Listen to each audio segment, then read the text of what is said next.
हाल ही के दिनों में भोपाल में त्रिशूल कंस्ट्रक्शन पर पड़े आयकर विभाग के छापे ने ऐसे ऐसे राज खोले हैं जिनको देखकर आप भी हैरान जरूर हुए होंगे।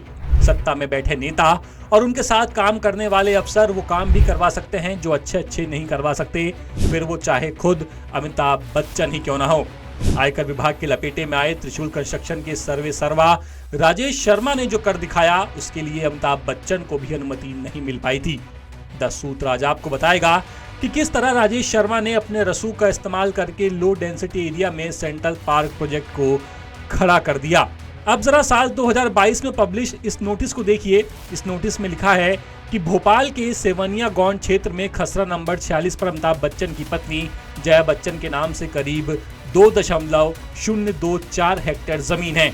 अब इस फैक्ट को भी ध्यान रखें कि खसरा नंबर 46 के आसपास ही खसरा नंबर 43, 44, 45 और 47 में कुणाल बिल्डर्स ने सेंट्रल पार्क प्रोजेक्ट को खड़ा किया, जिसमें राजेश शर्मा के 20 प्लॉट हैं और पूर्व मुख्य सचिव इकबाल सिंह बैस की जमीन का भी यहाँ होना बताया जा रहा है। इधर अपनी जमीन पर निर्माण के लिए अमिताभ बच्चन ने जब जिला नगर तथा ग्राम निवेश कार्यालय से परमिशन मांगी तो उन्हें लो डेंसिटी एरिया के नियम कानूनों का हवाला देकर मना कर दिया गया, जबकि इसी जमीन के आसपास एलीट क्लास के लिए सेंट्रल पार्क प्रोजेक्ट धड़ल्ले से खड़ा हो गया। अब आपको बताते हैं कि आखिर अमिताभ बच्चन की जमीन का विवाद क्या था। बॉलीवुड के शहंशाह अमिताभ बच्चन की पत्नी और राज्यसभा सांसद जया बच्चन को लेकर 2022 में भोपाल में एक विवाद सामने आया। जया बच्चन जो भोपाल की रहने वाली हैं, उनका यहाँ पुश्तैनी घर है। उनके मायके के एक शख्स ने बच्चन परिवार पर जमीन के सौदे के लिए एडवांस लेकर सौदा पूरा न करने का आरोप लगाया था। इस मामले को लेकर अखबारों में आम सूचना भी जारी की गई थी, जिसमें कानूनी कार्रवाई की धमकी भी दी गई थी।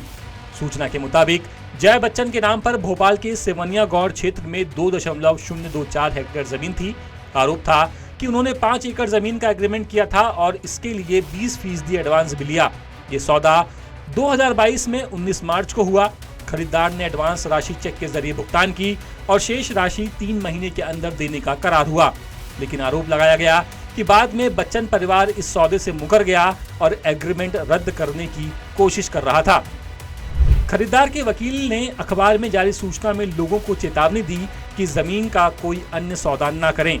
सूचना में यह भी कहा गया कि खरीदार सौदे के अनुसार शेष राशि का भुगतान करने और जमीन खरीदने को तैयार था।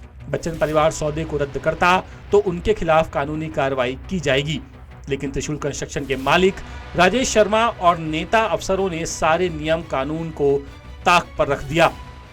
लेटेस्ट, इन्वेस्टिगेटिव और इन डेप्थ खबरें देखने के लिए ज्वाइन कीजिए 10 सूत्र का व्हाट्सएप चैनल, सब्सक्राइब कीजिए यूट्यूब चैनल, लाइक कीजिए फेसबुक पेज और पढ़ते रहिए वेबसाइट www.dasudr.com।